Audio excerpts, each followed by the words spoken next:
place where they told you what to chase, told you how to run the race. Every move was on the page, but I didn't like their way. Had to fight and misbehave, had to find a way to change, had to leave to find my way.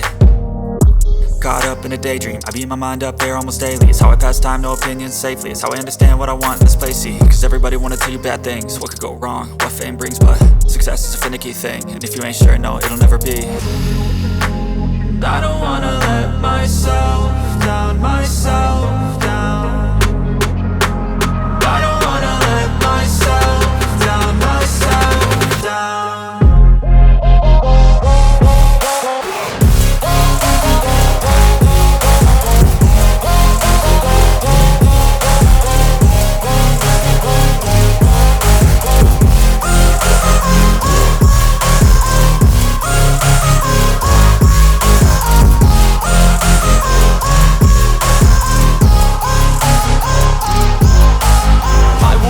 Run away, I don't have to plan it. I can go, change my fate, you won't understand it. All alone, that's okay, people I can't stand them. They don't want me to change, keep me where I'm standing.